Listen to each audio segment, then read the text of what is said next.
You have been told, probably more than once, that a Victorian bride walked up the aisle as a stranger to the man waiting for her, that love had nothing to do with it, that marriage was simply an arrangement stitched together by fathers and solicitors while the woman herself stood by in silence.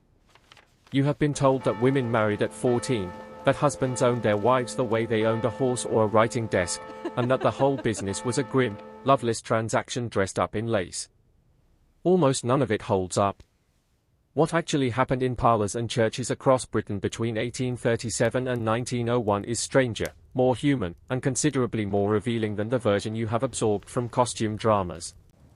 Picture a terraced house in Leeds on a Sunday afternoon in 1861. A young woman named Ellen, 23 years old, sits in the front room with her mother hovering nearby, not because anyone fears impropriety, but because the front room is the only warm room in the house and there is nowhere else to sit. A man named Joseph has walked 2 miles to see her, carrying a small paper twist of peppermints because flowers cost money he does not have. They have been walking out together for 8 months. Nobody arranged this. At the mill steady? Ellen met Joseph at a chapel tea, and her mother's only real involvement has been asking, more than once, whether he has steady work at the mill. This is not the exception the myths would have you believe. This is closer to the rule. The idea that Victorian marriages were universally cold, parental transactions comes largely from the aristocracy, whose lives were disproportionately documented, painted, and later dramatized, and whose marriages genuinely could resemble mergers between estates. A duke's daughter might indeed find her future decided over a dinner table she was not invited to. But the aristocracy made up a vanishing fraction of the population, and the story of the other 30 million people in Britain looked almost nothing like it. Census records, parish registers, and the surviving letters of ordinary men and women show something the popular imagination has quietly erased. For the vast majority of Victorians, marriage was a matter of choice, courtship, and often, genuine affection. Start with the age at which people actually married, because this single fact demolishes one of the most persistent myths outright. The average age of first marriage for women across the Victorian era sat consistently between 23 and 26, and for men between 25 and 28, figures drawn from national census data that barely shifted across the whole 64 years of the reign. 14-year-old brides were not the norm, they were, in England and Wales, a genuine rarity, and where child marriages did occur they were usually the subject of scandal and disapproval rather than quiet acceptance. The image of the teenage bride belongs far more to earlier centuries, or to fiction written afterwards for shock value, than to the lived reality of Victorian Britain. People married later than we tend to assume, often after years of courtship, and often only once a man could demonstrate he had the means to support a household, which is precisely why the average age crept upward as the century wore on and industrial wages fluctuated. Courtship itself was a far more active, occasionally quite bold, affair than its reputation suggests. The penny post, introduced in 1840, transformed how young people communicated, and by the 1860s an enormous traffic in love letters, valentines, and photographic cards to visit passed between sweethearts who might see each other only once a week. Working-class courtship, in particular, involved considerably less supervision than middle-class Britain liked to imagine about itself. Factory girls and mill workers walked out with young men on Sunday afternoons largely unchaperoned, attended fairs and music halls together, and in industrial towns like Manchester and Sheffield, courtship could look remarkably similar to how it looks today, minus the telephone. Illegitimacy rates in some industrial regions during the mid-Victorian period ran higher than at almost any other point in British history precisely because physical intimacy before marriage, while frowned upon in sermons, was in practice a good deal more common among working people than the moralizing literature of the age would ever admit. Chaperonage, the practice you have almost certainly seen dramatized, with a stern aunt trailing 3 paces behind a courting couple through a rose garden, was real, but it was a middle and upper-class anxiety, not a universal British experience. It existed to protect a young woman's reputation and, crucially, her family's respectability, in a social class where a broken engagement or a whisper of scandal could genuinely ruin marriage prospects for an entire family of daughters. For the millions of Britons who labored in factories, on farms, or in domestic service, the luxury of a chaperone simply did not exist, because nobody could spare the time or the person to provide one. A housemaid's half-day off was the only time she had to see anyone at all, and she spent it however she and her young man chose. Now consider what actually happened to a woman's legal identity upon marriage, because here the myths and the reality run closer together, though even here the full picture is more layered than the shorthand version.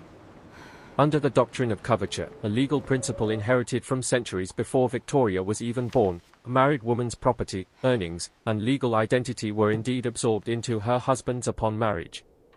She could not, in the early decades of the reign, own property in her own name, sign contracts, or keep her own wages if she worked. This was real, and it was harsh, and it shaped marriage as a genuine gamble for women in a way that is easy to underestimate from a modern vantage point. But the story does not end there, and treating coverture as the whole truth of Victorian marriage does a disservice to the women who spent decades fighting it and, eventually, changing it within living memory of the same reign that had enforced it. The Matrimonial Causes Act of 1857 took divorce out of the hands of the Church and Parliament and placed it, for the first time, within reach of ordinary courts, though the terms remained brutally unequal. A husband needed only to prove his wife's adultery, while a wife needed to prove adultery combined with cruelty, desertion, or another aggravating factor. Then came the Married Women's Property Acts of 1870 and 1882, landmark legislation that dismantled coverture piece by piece, finally allowing married women to own property, keep their earnings, and sue and be sued in their own name. By the final 2 decades of Victoria's reign, a married woman in Britain possessed legal rights her own grandmother, marrying in the 1820s, could scarcely have imagined. The Victorian era did not begin and end in the same legal world. It was a period of dramatic, often painfully slow, transformation in what marriage actually meant for women under the law, and collapsing 64 years into a single flat image erases exactly the progress that made those decades so consequential. What surprises most people, once they look past the myth, is how sentimental Victorian marriage actually was, not in spite of its formality but often because of it. Queen Victoria herself set an unlikely template. Her marriage to Prince Albert, by every surviving account including her own exhaustive diaries, was a genuine love match, and her very public grief after his death in 1861, the decades of mourning black, the shrines to his memory scattered through royal residences, communicated something to the whole of Britain that no sermon could have. If the Queen herself could marry for love and mourn with such visible, unfashionable intensity, then the emotional register of an entire nation shifted with her. Valentine's Day exploded into a commercial phenomenon during her reign precisely because ordinary Britons wanted an outlet for sentiments that Victorian culture, contrary to its buttoned-up reputation, actively encouraged people to express, so long as they expressed them within marriage or clear courtship. Love poetry, sentimental engravings, lockets of hair exchanged between sweethearts, and elaborately worded proposal letters were not eccentric exceptions. They were the visible texture of how millions of ordinary Victorians actually experienced falling in love. The logic behind all of this, even the parts that look severe to modern eyes, made sense within the world Victorians actually inhabited, and it is worth sitting with that logic rather than dismissing it. Marriage was, for most people, the single largest economic decision of their lives, arriving in an era without state pensions, without reliable healthcare, and without any safety net beyond family and parish charity. A woman without a husband, in the absence of independent wealth, faced genuinely precarious old age, which is why a mother's pointed question about a suitor's steady work at the mill was not interference for its own sake but a rational calculation about survival. A man without a wife faced a household with no one to manage food, laundry, or the relentless daily labor of keeping a Victorian home running, labor that modern households outsource to washing machines and take-away food but which Victorians had to perform by hand, every single day. Seen through that lens, the careful, sometimes unromantic-seeming negotiations that accompanied even a love match were not the absence of feeling but feeling operating within very real constraints of survival. None of this means Victorian marriage was some hidden feminist utopia, because it plainly was not. Domestic violence went largely unpunished and, until later reforms, a wife had almost no legal recourse against a violent husband beyond the difficult and expensive route of separation. Maternal mortality remained horrifyingly high, with childbirth killing thousands of married women every single year across Britain, a risk every bride understood and accepted as simply part of what marriage meant for a woman. Contraception was limited, unreliable, and, for much of the period, barely discussed in polite society at all, meaning large families were as much a biological inevitability as a choice. The truth about Victorian marriage sits somewhere far more uncomfortable and far more interesting than either the romantic myth of universal love matches or the grim myth of universal coercion, because it was both a genuine site of affection and choice, and a structure that placed real and sometimes fatal risks specifically onto women's bodies and legal standing. So here is the question worth sitting with before we close this one out. If the Victorians were capable of such sentimental, courtship-driven, occasionally scandalous love matches while simultaneously building legal structures that left women with almost nothing of their own, what does that tell us about how easily a society can hold two contradictory truths at once? Tell us in the comments which part surprised you more, because I suspect the answers will split right down the middle.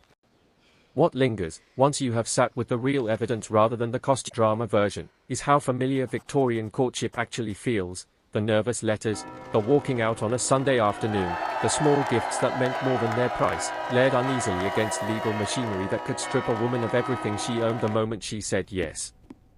That contradiction is the real story of Victorian marriage, far stranger and far more human than the lie you were handed. If this pulled back a curtain you did not expect, subscribe for more of British history with the myths stripped clean away, and pass this along to anyone who still thinks they know what a Victorian wedding actually looked like.